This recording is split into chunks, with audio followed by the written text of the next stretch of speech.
Tell us a little about the 6 years that you spent at ISRO. The first day when I went to my boss, he asked me like, what do you want to do? I said that, look, I want to do something challenging and exciting. And he called my team lead and he's like, look, put him in this crew module thing where nobody has any clue what to do. Some of the industries where KaleidEO's work has made major impact. We help banks understand what is the risk when it comes to lending money to a farmer in a given area. What gaps do you think startups like yours, like KaleidEO, can fill that even the government agencies sometimes struggle with? We will launch maybe hundreds of CubeSats. Some CubeSats might fail. In the government, you can't say that, right? It's taxpayers' money. Correct. There will be questions in the parliament like, why did that loss happen? What's the impact of that loss? When it comes to AI models that are used for Earth observation, they often come across unexpected roadblocks on their way. So how do you train your models for these unpredictable scenarios? We are working with NIC where we are detecting the building roofs using drone data. And they're like red in color. The data scientist was like, what is this? I don't know what is this. Like my model is not able to classify. So that is where human comes in. One of our remote sensing scientists who came in and said that, Are, ye to, this is red chili.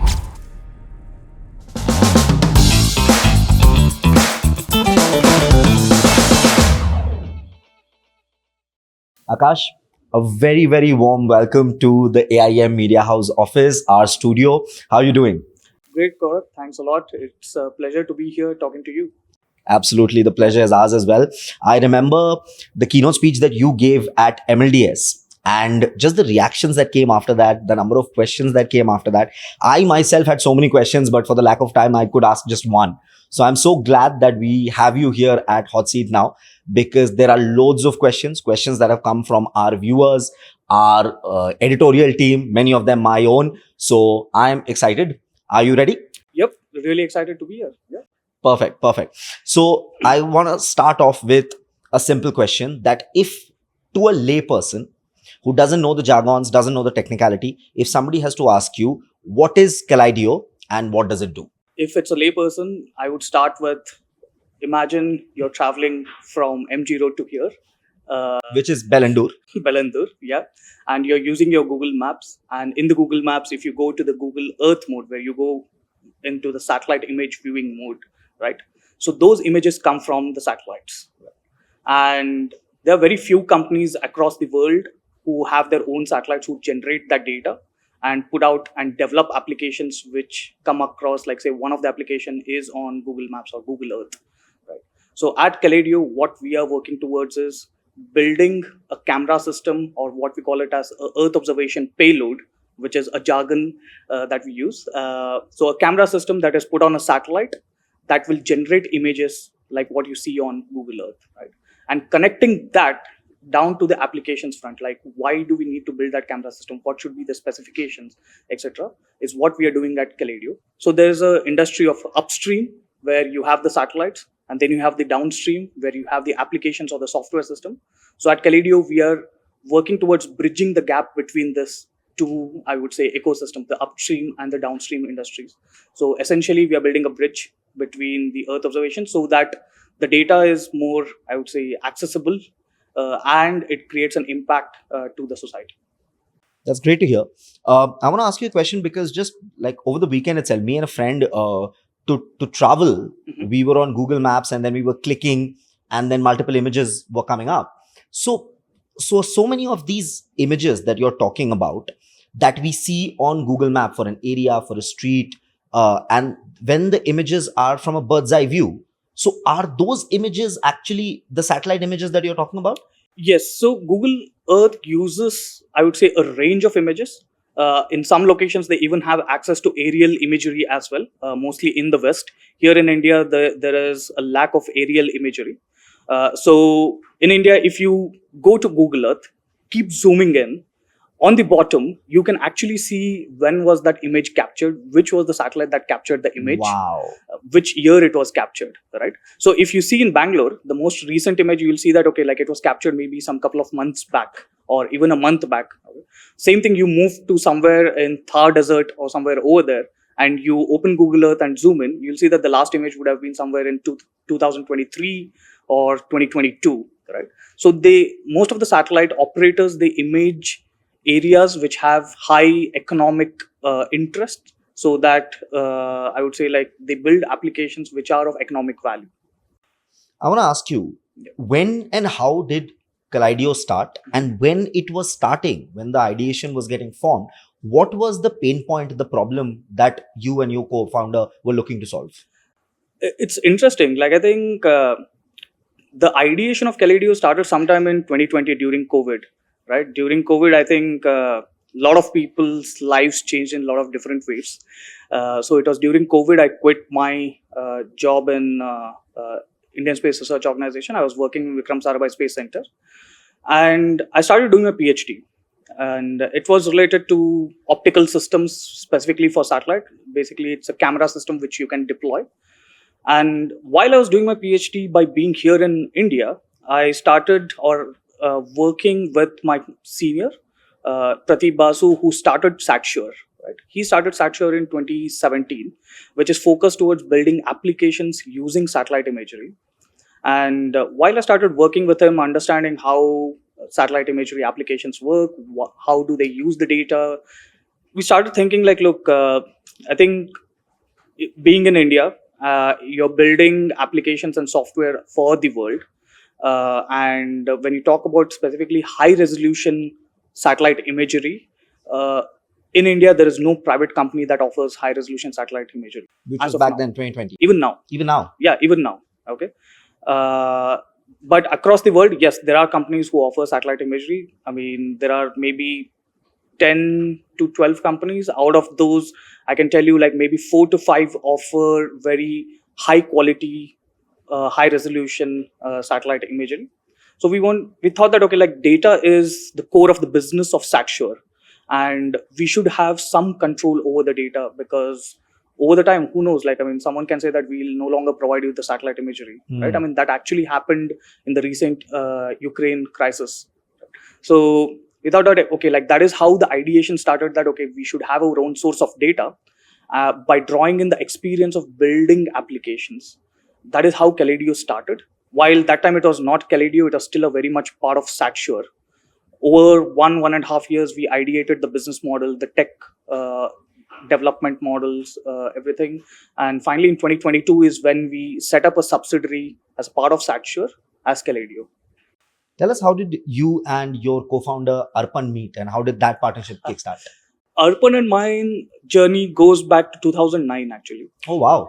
School friends, college friends? College friends, right. So essentially, we are all from the same undergrad institute. Most of the early team members, we are from this institute called Indian Institute of Space Science and Technology. So Arpan, where was this? This was in Trivandrum in Kerala. Okay, this was set up in 2007 specifically to cater high quality resources, talent to Indian Space Research Organization. So most of the folks who graduate from this institute go on to work in ISRO. Lovely. So that is how, like, I mean, both me, Prateep, Rashmit is another co-founder of SatSure. So Prateep and Rashmit started SatSure. So they were classmates again in IIST. They were from the very first batch. Like, imagine it's like a startup institute. Yeah. There was no classrooms. They were like, I mean, the syllabus was still being formed with the students at that point of time. So they were like true, I would say, startup OGs back then in the college. So me and Arpan are juniors of them 2 years. So I met Arpan in the college. We studied together. We literally sat on the same desk for 4 years. After graduating, I went on to work with Vikram Sarabhai Space Center for 3 years. Then I went to do my master's for 1 year in University of Surrey. Got back and I worked for another 3 years in Vikram Sarabhai Space Center. So total 6 years. Total 6 years is what I worked. While Arpan, on the other hand, he worked for 3 years here in Bangalore in the satellite center, and he quit after 3 years. He went to do his master's, and he worked in the US for like a couple of years, and then he got back here in India, and he was working in another company. So while I was discussing with Prateep on the challenges of using data, that was the right moment when Arpan was like, hey, I'm looking out something here. Like, what are you guys doing? Right.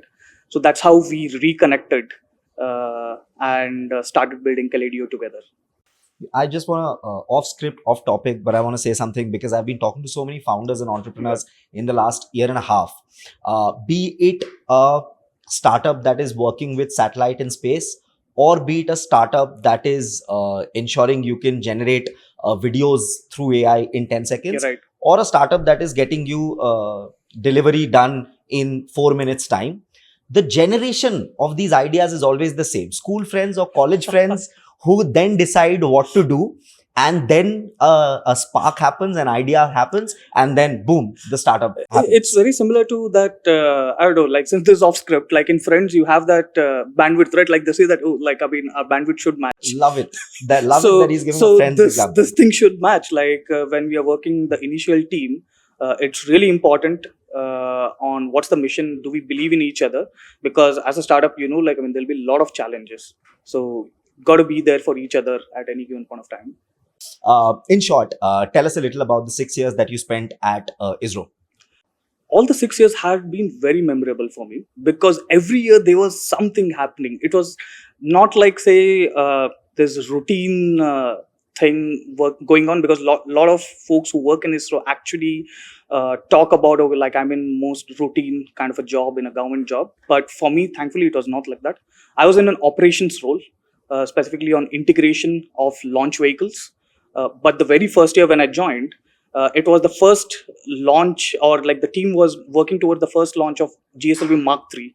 Dr. Somnath was the project director at that point of time for that particular launch vehicle. Which year was this? This was in 2013. Right. Yeah, that is when I joined, and the payload, or they were planning to launch in the first launch vehicle. They were planning to launch a crew module, which is a part of the human space flight program, and that was the first crew module of the full scale to test the deceleration system, like how the sequence of parachutes should open and decelerate, and test the entire, I would say, recovery protocols, right? And the first day when I went to my boss, like when I inducted, he asked me, like, what do you want to do? I said that, look, I want to do something challenging and exciting. And he called my team lead and he's like, look, this guy wants to do something challenging and exciting. Put him in this crew module thing where nobody has any clue what to do. Right? Because this was being done for the first time in ISRO. There were no, I would say, operation protocols. Everything had to be developed from scratch. And we had exactly 1 year to do that. And I'm a young graduate with no experience of working in this area, with my team lead having some 12 years of experience.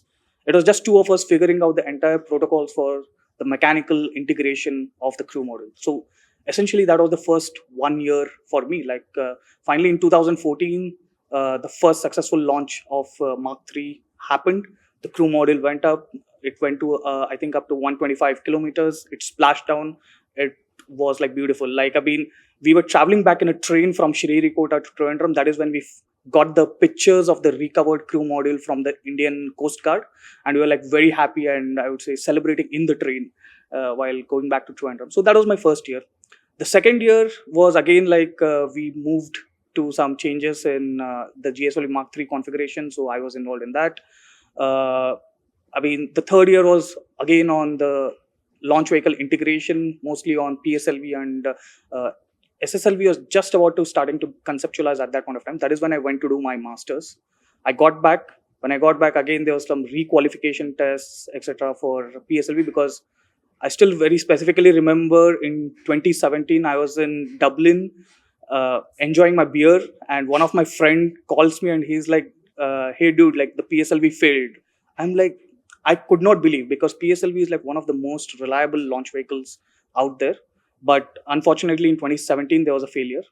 And when I got back, I had the opportunity to work on the system that actually failed, to retest, requalify, and put it up back again. So yeah, I mean, I would say, looking back, the 6 years that I spent in ISRO have been most memorable. I don't think I could have learned anything more anywhere else, because I was thrown just everywhere. Like, I mean, the most challenging problems out there in ISRO. So I had a great time over there. Just before we started rolling, you were telling me about at the launch pad, the kind of work that you would do on a daily basis, which was right on top while it was being assembled. In short, tell a little about that. So My specific job within ISRO, when it comes to launch vehicle, was working with the payload fairing or the nose cone part that you see. Which is quite literally the tomb, right on Yes, top. the tomb, Hmm. right? So my job was to assemble. It's basically two halves, and you have the satellite inside, and we assemble them together at the last stage of the launch vehicle, right? For PSLV, it's different way, and for GSLV Mark III, it's different. Like, I mean, the way you do it is different. But essentially, like when the launch vehicle goes to the launch pad, they are like last minute, I would say, assembly and disassembly processes. Like we have to remove some things which should not actually fly, and we assemble or like we connect some things which should work during flight as well.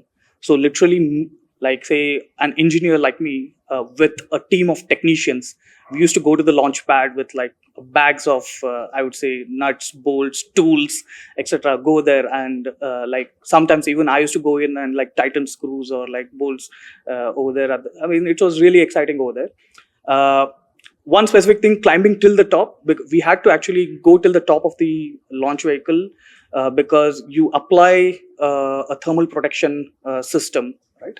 And as a launch vehicle engineer for the payload fairings, it is our job to ensure that the thermal protection system is, I would say, integral and it meets the quality standard. So we used to go out there and inspect. So at the launch pad, yeah, you're standing at say 52 meters like height From ground level. from the ground level, which is literally like I don't know, maybe 25 floors. I'm guessing because each floor is around 3 meters, right?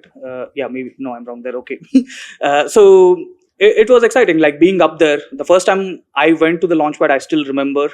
You can see the sea out there, like in the far, and sometimes we used to have operations which start at 3 a.m. and end at say 5:30 or 6 a.m.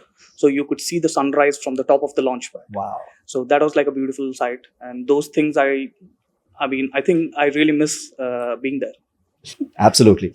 Let's talk a little about all the path-breaking work that is going on at KaleidEO. So one of the mission statements, the visions that you guys put out is maximizing value from every pixel in each image. Now, this is a bold vision, without a doubt. So what are the current inefficiencies that you would say for when it comes to satellite imaging processing that you need, that you thought when it was the time for KaleidEO to be started, that needed to be corrected, still needs to be corrected? So when we started, right, or even now to some extent, the link between the upstream industry who actually build the satellite and operate the satellites to the downstream industry who build the applications and software is broken. Okay. When I say broken, why? Because they don't talk much to each other, because they are two completely different companies with completely different, I would say, roadmaps, and they have their own set of problems to solve. Okay. That is where KaleidEO came in, and we thought that, okay, like, look, there should be a strong link between these two. We cannot have a broken link between the two ecosystems or the two sectors of the industry. And we were like, yes, whatever pixel we capture, how do we maximize? Like, what does it cost to generate a pixel, to downlink and use that pixel? And what is the value that we are generating out of that pixel, right?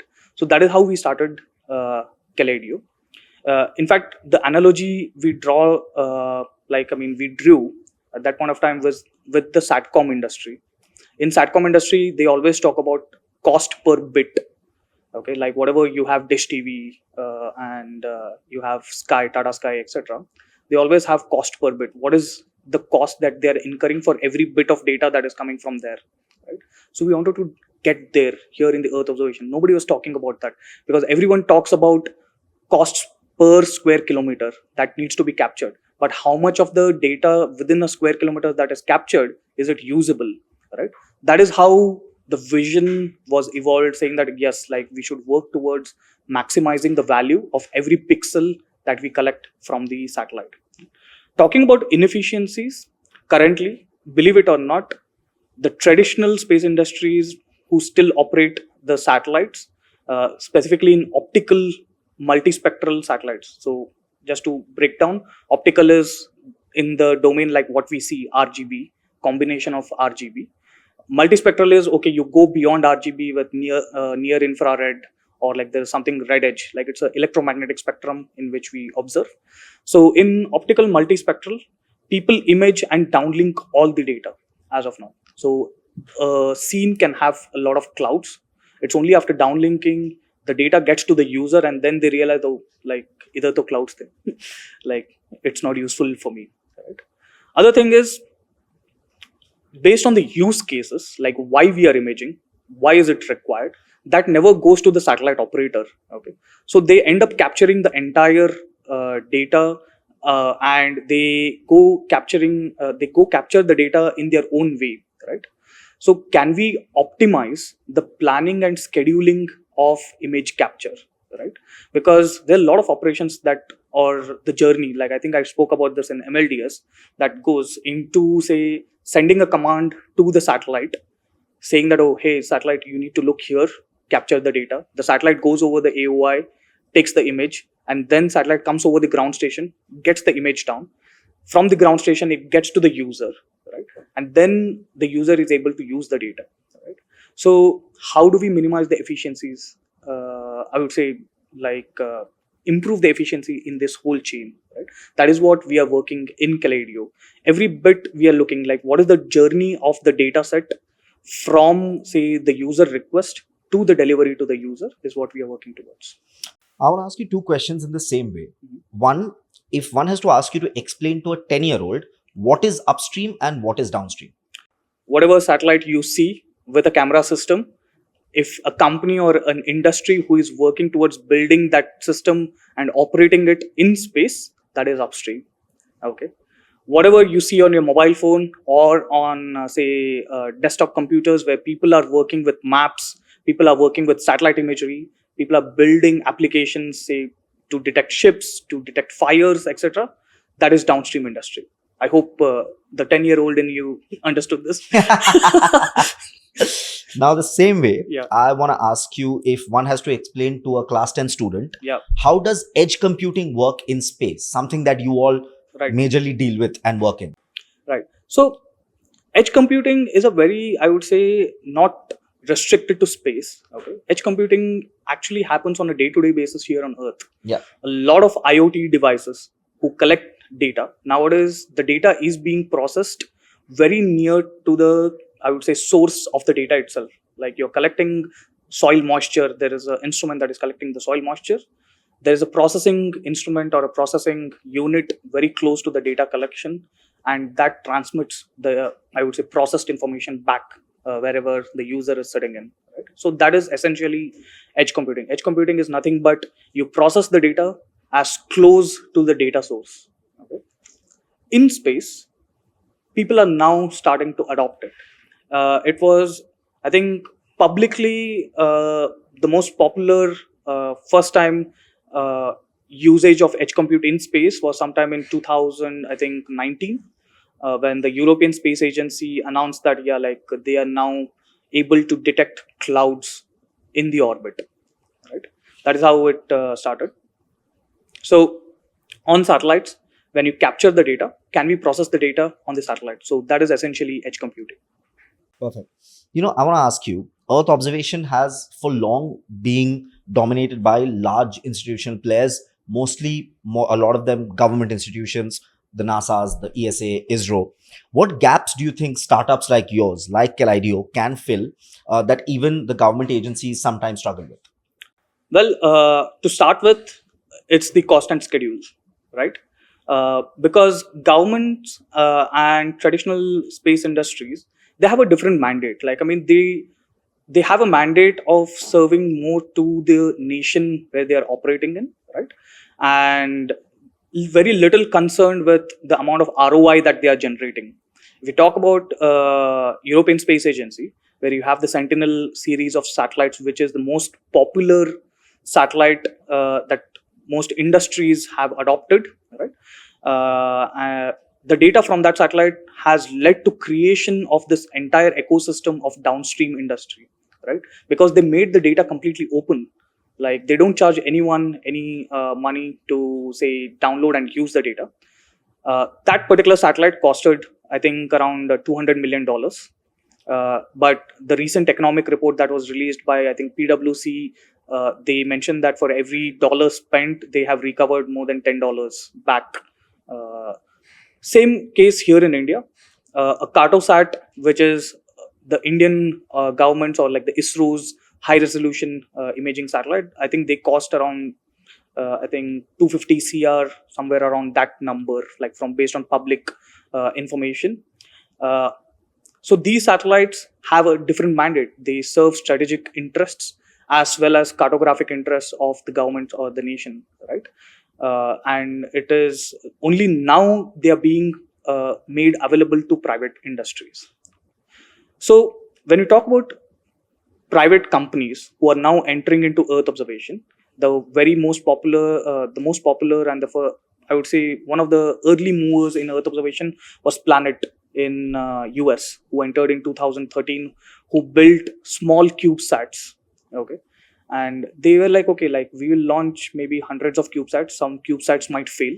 We have that risk appetite because in the government you can't say that, right? It's taxpayers' money. Correct. Right, and if any loss in the satellite, there will be questions in India, like there will be questions in the parliament, like why did that loss happen, what's the impact of that loss. So being a private industry, I think we are not held accountable to the taxpayers as such directly. So we have the freedom of innovation, taking some risks that national space agencies cannot take. We can go ahead, risk we can take, that is what means to the impact on the cost and schedule as well. We can minimize the cost and also do it in a quicker turnaround time than what traditional industries can do. Akash, I want to ask you, when it comes to traditional satellite imaging, and a lot of the reliance is on downlinking the raw data, which then gets processed and then is used for a data. But what were the biggest technical challenges that you all faced when it came to, AI models to run on orbit instead of waiting for ground-based processing of the data? Right. So like you highlighted, the traditional journey is to wait for the satellite to come over a ground station, downlink, then process the data, and then generate the insights and then put it into an application. So yeah, I'm so sorry. Yeah. If in complete layperson terms, if we are getting this correct, the satellite actually returns back to base, and then all the data is extracted. Is you can say that. Traditional way? You can say that. Basically, look, satellite is going around the Earth, right? It's going around the Earth. So as it goes around the Earth, like it looks at different places and it has access to different locations depending upon the orbit, depending upon the orientation, all the physics. Like it's actually very basic 12th physics. Okay, you have ground stations spread across the world. Like say Indian Space Research Organization has set up its own ground stations. Then there are private companies based out of India as well who have set up their ground stations. Across the world, you have Amazon, Microsoft, you have like traditional companies like KSAT, etc., who have their ground station across the world. So whenever the satellite comes over the ground station, right, you can see the satellite and you downlink the data. When I say you can see the satellite, the ground station can see the satellite. Right. And the link is established and the data is getting down. It is very similar to, okay, your mobile phone connecting to your router, right, and you're exchanging the data. Yeah. So this was the traditional way. This is still the traditional way, and Okay. this is the main bottleneck currently in the entire, I would say, data chain in getting the data back to the user, right? And how do you reduce this turnaround time? How do you reduce this latency? That has been always the question to every user. Okay. One of the ways is to process the data on the edge. There are other ways as well. You establish laser links between the satellites. You establish laser links between the satellite and the ground station where you have good data rates, etc. But there are different technical challenges associated with that. Now, focusing on the edge problem, yes, you process the data on the satellite and you have very little data now to transmit down to the ground. When I say very little usable data, I would say valuable data that you can downlink. Right? So when we did the first edge computing demonstration back in 23, we analyzed I think area of around 550 square kilometer of satellite imagery. It was around I think 900 or like something around 1 gigabyte of data volume. since it was a demonstration, we were like, okay, can we extract the road features from that satellite imagery on the edge? So we built a AI model, basically a segmentation based model that ran on a NVIDIA GPU that was put on a satellite, and that extracted the road features. So from 900 gigabytes, the road features amounted to, I think, 2 megabytes. So the amount of time that takes to get the 900 megabytes down to Earth, right, and the cost it incurs is much higher when you compare to 2 megabytes. I mean, at a very high level, it might be like around 10 times. Okay, so that is the impact of edge processing, which now companies are following up, and there are like a lot of companies who are adopting edge processing. Most popular being Planet. Now they are putting up most of their satellites with NVIDIA GPU compute, and this has also been possible because of the risk that a private space industry is taking, say by putting GPUs up into space. Because if you look at NASA or any other space industry, they would first question like, can we even use this electronic system or a compute system up into space, because Right. there are like a lot of different effects, right? So this is how edge processing is, I would say, changing the dynamics of the Earth observation industry. When it comes to AI models that are used for Earth observation, they often come across some very unexpected roadblocks on their way. Unusual cloud formations, rare geological events, anomalies in urban growth patterns. So, how do you train your models for these unpredictable scenarios when it comes to a space environment, which is a lot more unpredictable? Space environment is actually predictable. Okay. You can actually predict where your satellite will be, what part of the Earth it will be looking at. Even after 5 years, where it will be, what part it will be looking at, yes, like you can actually predict. So when you talk about space environment, it is very predictable. Talking about cloud formation or any changes here on the Earth, just like, I mean, that is actually a good question, right? So the data sets that we train on has to be diverse. So if I am training my data sets mostly focused on India, right, and if I'm imaging over somewhere in South America with slightly different type of land use, like land cover that you see there, the AI model might not work efficiently as it worked on an image over India. So diversity of training data set is very much essential. Okay. Cloud formation, I don't think it's much of a problem. In fact, that is the main problem the industry started working towards when it comes to edge processing, detecting the clouds and masking the clouds or rejecting the pixels that are made of clouds. If you talk about any geological changes, be it about natural disasters, etc., that is where edge processing is most useful for, right? So if you have trained the model with different types of building data sets, roof types, that was actually a challenge here in India. In India, there are like so many different varied, I would say, roof types. Like you have thatched roof type, you have concrete roof type, you have tiled roof type. There is someone drying red chilies on their concrete roof type, right?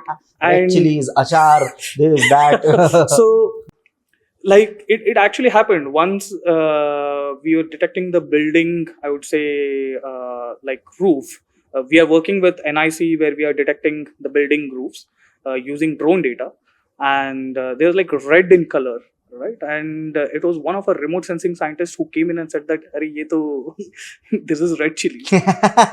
While the data scientist was like, "What is this? I don't know what is this. Like my model is not able to classify." So that is where human comes in. That red sukha mirchi that you break and put into the oil right before putting in the veggies, that red Yes. chili. There are some roof tops where even gobar is put.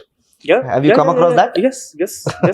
So, I mean, the problem that we are working with NIC, or Satshware is working with NIC, is trying to map all the roof types in 30,000 villages at scale, and mark those roof types where we can actually put solar panels. Right. So that is what the government is trying to work towards. So this is one problem like that we are working towards. And yes, like if we have satellite imagery here, and if we have AI, yes, you detect the building roof, and if we are able to say detect the type of the roof type, then you just get that information down, right? So if it is accurate enough, which meets the requirement of the end customer, yes, we can actually use it. let's talk about something which you mentioned even during your ISRO days, Mhm. because the thermal management, so that coating is very important. Thermal management is a major challenge when it comes to space-based computing. So how did you engineer an edge computing system that can operate reliably even in those extreme temperature conditions? Right. I mean, yeah, first of all, we are not designing and building the compute system. Okay. We are building the models that are put on the compute system. So Okay. we work with companies who build these computing systems. Right. So they are the ones who are actually solving the thermal management problem. Right. So in space, one of the main challenge is whatever heat that you're generating, you can emit that heat only via radiation or to some extent conduction, but there is no other way to transfer the heat out of your system, right? So it's not like you're sitting in a luxury data center in the office which is cooled with your air conditioning system, unlimited power supply, there is power backup here on the ground. All those luxuries do not exist in space. Correct. Okay, so you have limited power budget, limited compute budget with which we have to work. So it becomes a very constrained environment with which we work with. So when you talk about thermal, we have to keep into consideration like what is the temperature that it's rising while we compute. So if it is going beyond a threshold value, we'll have to cut off or say throttle back the compute power. So that's how we have to work with.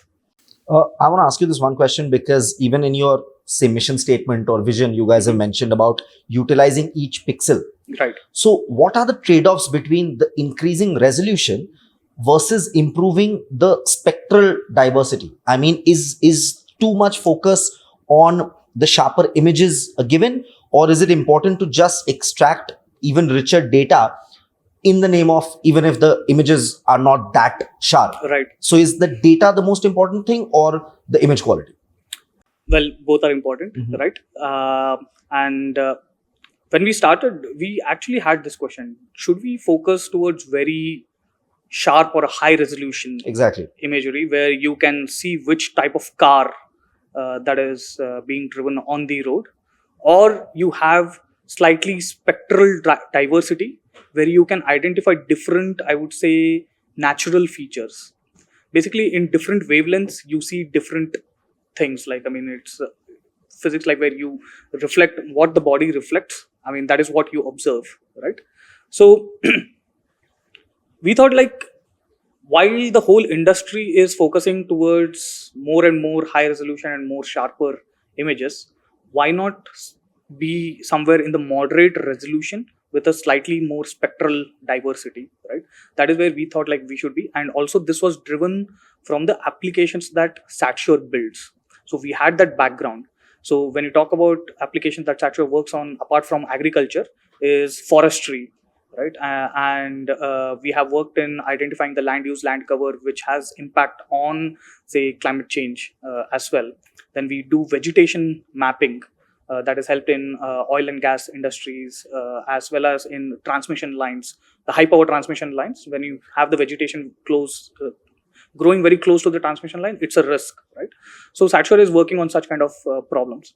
So in such cases, identifying different species, like specifically in forestry, identifying different species of trees, plants, or different flora is very important.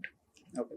And even in agriculture, the more the number of spectral, I would say, diversity in your imaging system, you can identify a lot of different things. Like if you want to identify wheat versus rice, yes, you can do with a specific set of wavelengths. But again, within wheat, there are different varieties. So if you want to identify that different types of wheat, then you need wider spectral density. So the trade-off here was, as you cut the spectrum into very small, narrow wavelengths, the amount of signal or the amount of energy that comes in is lesser. Okay, so that means your exposure time should be longer to have that signal level, so that you can actually identify what is out there, right? So that is the kind of trade-off that we did. We listed down all the applications that we want to solve, from drawing from the experience of Satsure as well as the future applications that we want to solve. Translated that into the, I would say, specifications, where we ended up saying that, okay, imaging at 1 meter is actually a sweet spot, because most of the private industry is going down to even now up to say 10 centimeters, where we are at 1 meter, which is like 100 centimeters. But let us have slightly more number of bands, maybe 8 to 10 bands, where most of the other industry who image at say 15 centimeter, they image in 4 bands, RGB, NIR, or sometimes panchromatic as well. So with 1 meter is what we stuck onto, the spatial resolution.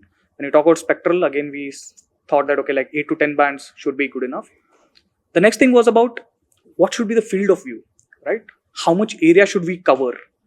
Most of the traditional, I would say, imaging satellites, they cover up to say 25 kilometers, maximum 25 to 30 kilometers of width in one pass. Like while the satellite is going over, they cover a width of 25 kilometers. That's, I think, just not even half of Bangalore.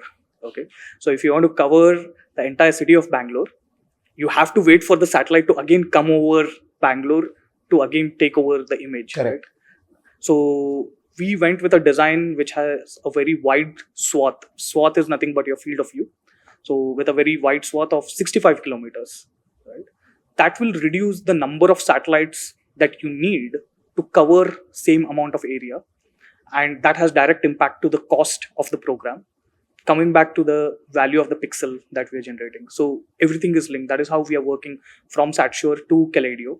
Like understanding the trade-off between spectral, spatial resolution, the number of satellites we want, the cost of the satellites, and then linking it to the cost of pixel that we are generating and how much ROI that we need to generate from each of that pixel. SatSure works closely with a lot of agricultural platforms as well.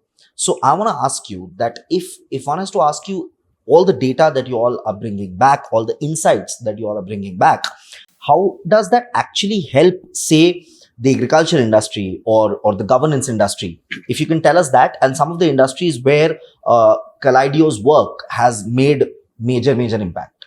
So SatSure doesn't work directly with the agricultural industry. We work with banks.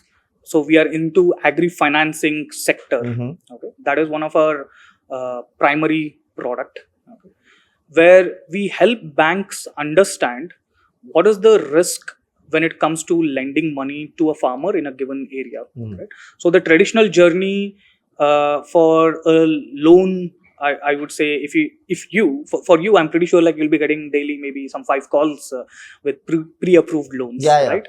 So And 10 emails. so the farmers do not have that luxury, right? They have to go to the bank to get some loans.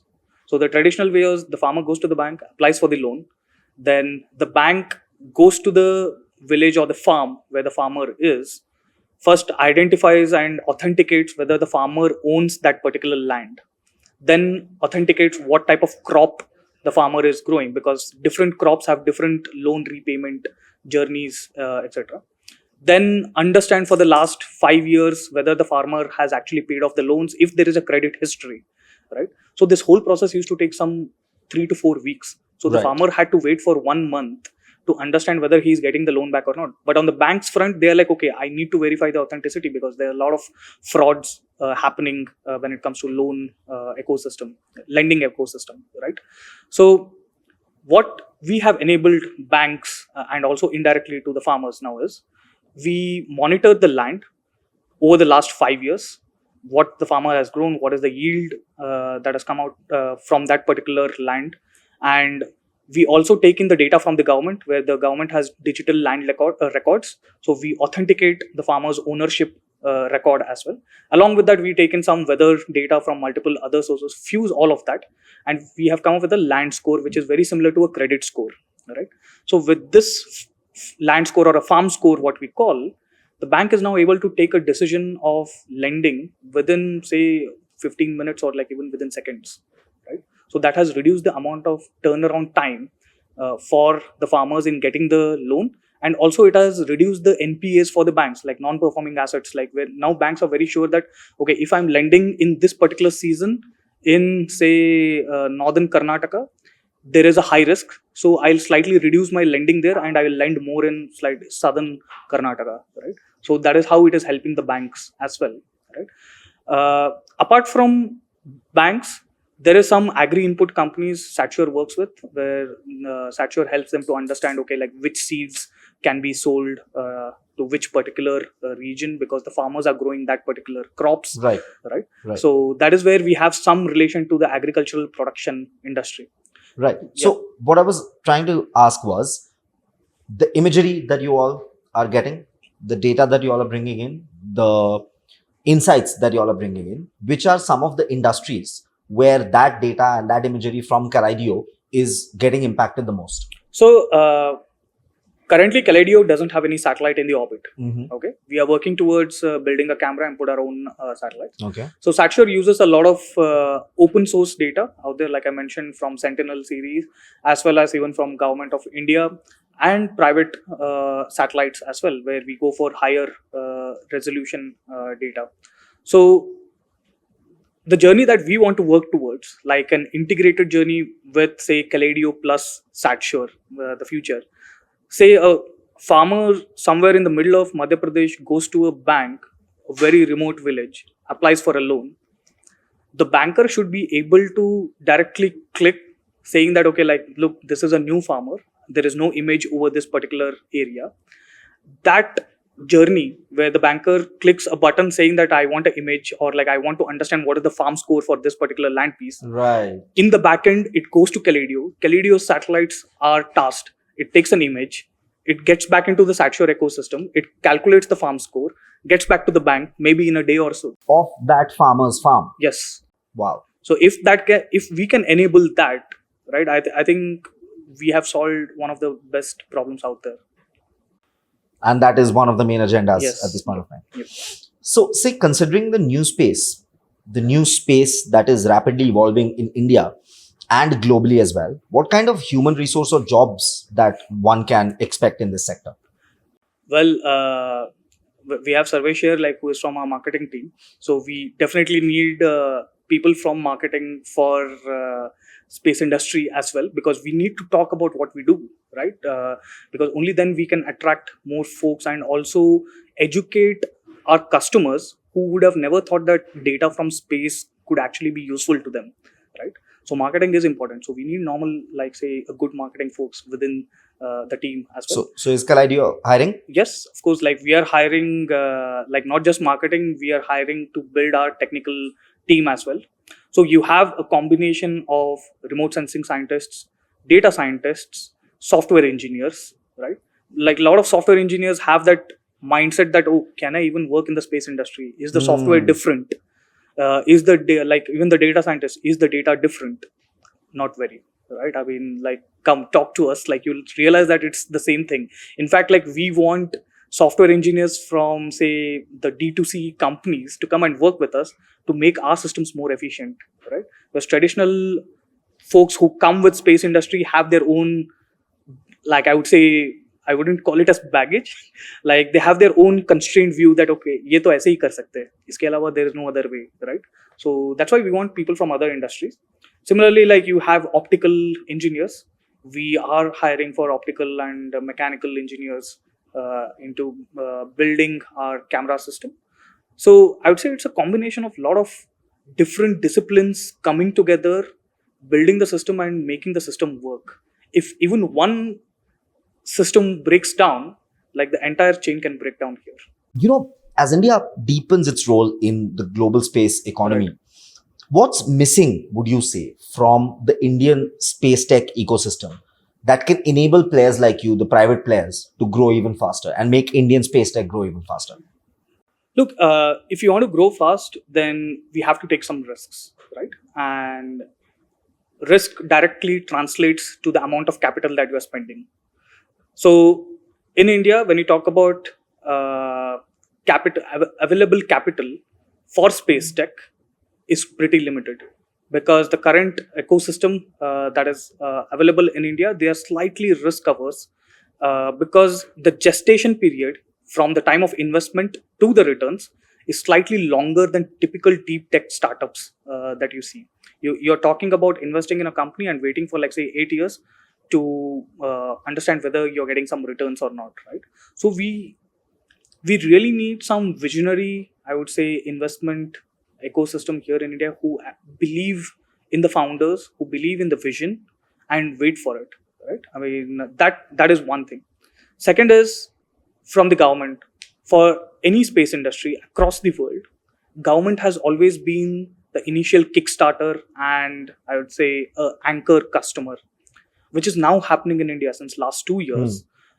Government is actually supporting space tech startups. They have started the initiative, like in the last budget, the finance minister announced 1,000 crore venture fund focused for space tech startup. So that is a good move. But yes, 1,000 crores is less for a space tech startup, right? Because the amount of capital that is involved in building a launch vehicle or a satellite is much more, right? So we would love to see the government progress towards, say, supporting startups, be it in terms of funding or in terms of, say, procurements, right? Like in the US, if you see the Department of Defense, they place orders with companies who still haven't launched any satellites, who are still very at an early stage development, right? That you don't see in India. In India, it's always about, yes, like we have to prove that our tech works and it is usable. Only then the government comes in and yes, like they support, right? So this is changing, but if we can accelerate this change, then yes, like we can definitely compete with the global private space ecosystem. You know, the emergence of other private startups in the Indian space tech sector, such as Galaxy Eye Space, there is Skyroot. So, how does KaleidEO view competition and potential collaboration as well within this ever-growing industry? Well, yeah, like you mentioned, you can view as a competition or you can view it as a collaboration as well, right? So in India, when you talk about Earth observation and specifically optical multispectral Earth observation, if I remember correctly, apart from us, there are only 3 or 4 other companies working in this particular domain. Okay, so there is good amount of competition, but we are still starting up. Like most of them are still at very similar stages as well. One of the I would say most popular collaboration that we are now a part of, like which is out there in the public, is we are collaborating with 3 other companies: Pixel, Dhruva Space, as well as PeerSight, right? And we are working towards in bidding for this Earth observation system, which is funded by the government. And fingers crossed, the 4 startups, we work together and we get that. Absolutely. You know, say looking ahead 10 years, do you see the role of satellites will shift from just passive observation to maybe even active intervention? Could we see AI-driven satellites that can actually, modify climate change or protect against space debris for that matter? Or things like those, doing things on their own? Some satellites are already started to do that. Doing that? Where you have autonomous operations of these satellites. I'm not really sure whether Indian government satellites have, like I would say, demonstrated or like are working towards it. But yes, like in 10 years, completely autonomous satellites is something that we can think of. Like, I mean, it's not very far away. Okay, but satellites cannot modify climate change or like reverse anything that we are working. What satellite enables is planetary scale monitoring, right? So if you want to change anything here on the ground, you need to look back. You should be able to look back, monitor at scale, at planetary scale, right? And suggest, I would say, policies or interventions to the government, because the final intervention has to be done like the humans on the ground, like by us, right? So to answer your question, satellites will be autonomous, like say after 10 years, completely autonomous, where humans may need not intervene in what they have to observe, where they have to observe, etc. It can be event-driven imaging satellites. That is what you're talking about, passive versus active, Yeah. right? So that is where even edge processing comes into picture. Like the edge processing, like it looks images based on an event, then gets back the information, right? So it is very much possible. You mentioned planetary scale data. So, with generative AI making such leaps on Earth itself, do you think we'll soon see generative AI models specifically trained on planetary scale data sets? And what can that even unlock? I'm not an AI data expert, but I am aware there are Gen AI use cases on geospatial data sets. Like any satellite imagery is finally a geospatial data set, right? So people are using Gen AI on satellite data sets to extract insights which would have not been possible with a normal I would say AI models, right? And also you don't have to keep training or retraining the models, because it keeps learning from the data sets that it has been looking at and generating insights. So having planetary scale data set using Gen AI for geospatial data is very much, I would say, necessary, and people are doing it, but I'm not really sure if people are doing it at planetary scale at the moment. I want to ask you about this one thing that in 2004, there was this movie that came out called Swades, where Mohan Bhargav, the Yeah. lead character, Yeah, was the tune is already playing in my head now. Yeah. Very good film, very good film. Mohan Bhargav plays a scientist at NASA. Yep. 2004. Yeah. Kids back then also, when we would discuss space, we would discuss NASA. In the last 5 to 10 years, when we discuss space, we discuss ISRO. Achievements happening by the month, the Chandrayaan 3 success, Gaganyaan about to happen, where 4 astronauts from India will be up there doing space travel for the first time. So India has always had great minds. That the world recognizes that. But what do you think caused this paradigm shift that in the last 5, 10, 15 years, the achievements are such leaps and bounds when it comes to ISRO? I mean, from my point of view, I think there are like 2 or 3 aspects towards this, right? The way Indian space journey began back in 60s, when Dr. Vikram Sarabhai mentioned that India should be second to none when it comes to using space applications for the benefits of the society. This was not the case how the space journey started for US or Europe or anyone else. Their space journey started with missiles. From missiles, they went to rockets. From rockets, they went to like sending people to space so that they are competing with each other, right? So there is a huge difference how the space journey started for India and for others, right? That's a great insight, actually. Yeah. So from 60s till, I would say, at least till 2000s, India was very much focused towards how do we solve the problem of a common man here, right? And that is evident with the Indian remote sensing satellites, Indian communication satellites, and the launch vehicle capability that we have, right? I would say like somewhere between 2015 or like 2010 onwards, I think the government started getting more confidence that yeah, we can do more and we have to get there. Like if we have to compete and be at the global stage, right? Because space is always, I would say, a matter of diplomatic pride for India when it goes out there, because launch vehicle capability out there, like there are very few nations, like less than 10 nations out of 190 or 200 countries that have launch vehicle capabilities. Of India. Yeah. So India is one of them. Yeah. So I think it's the government's push, which is making the leaps that India is now, or ISRO is now taking. ISRO always had plans, like say to develop a crew module or to send astronauts out into space or to develop a space station, etc. ISRO always had that concept, but it's only when government is enabling ISRO to do that, ISRO is now able to achieve that. The other aspect, second aspect, is talking about things, right?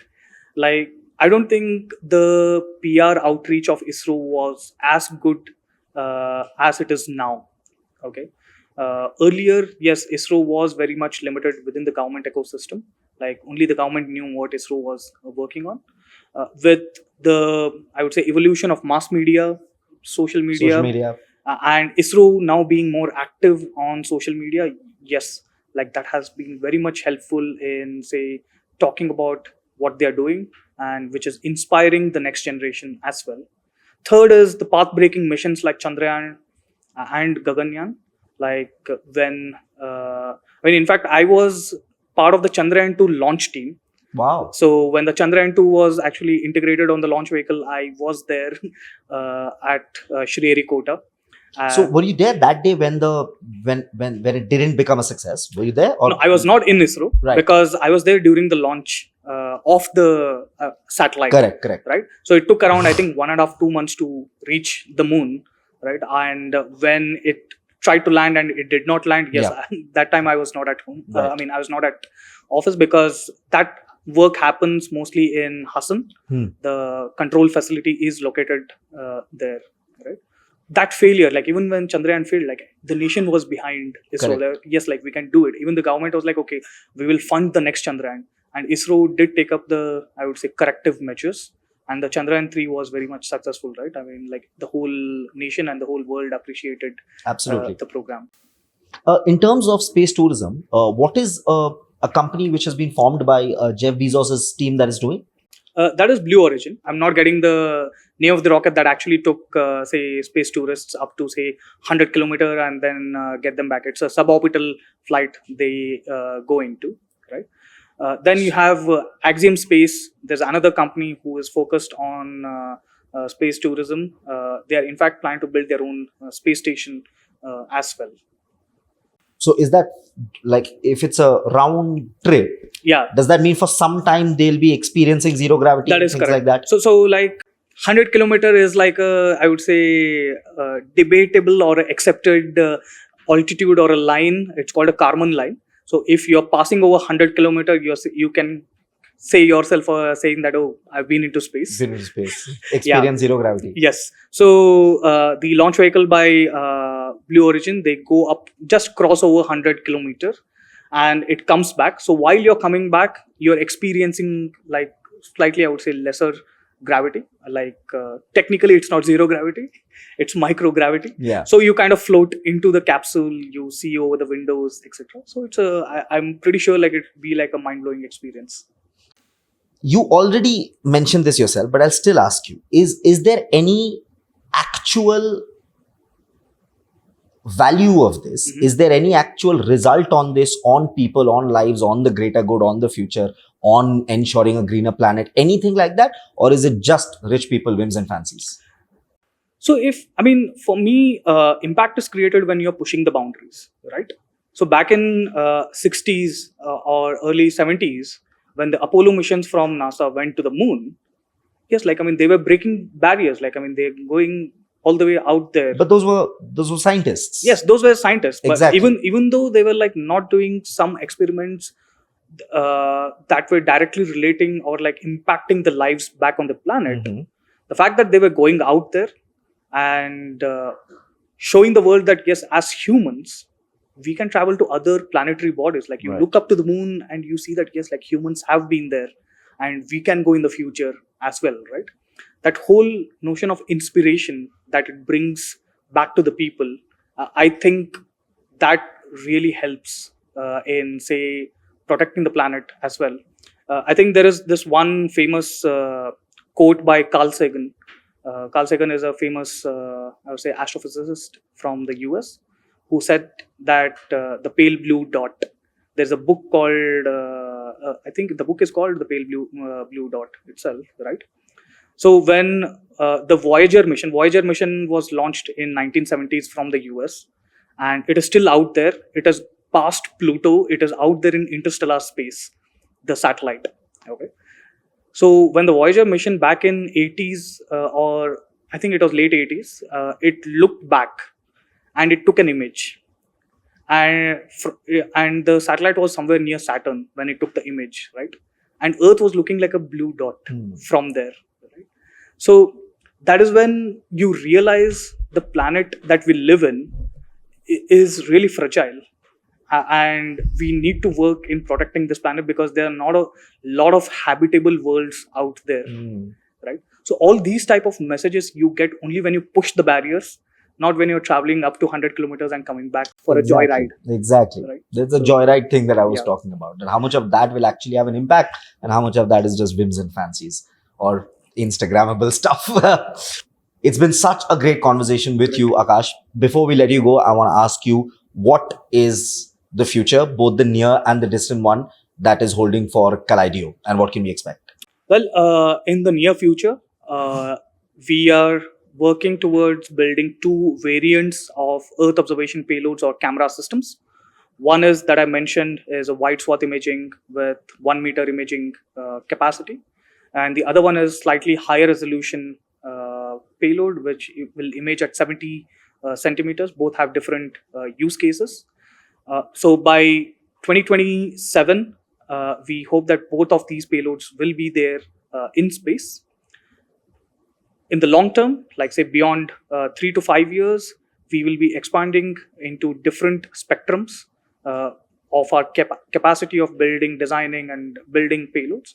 We are in fact setting up our own facility here in the outskirts of Bangalore so that we build the payloads in-house and put it up on satellites. Akash, thank you so much for talking to us. It was such an absolute delight. How was the conversation for you? It was great, Korak. Thanks a lot for having me. Great pleasure to be here. Absolutely, our pleasure.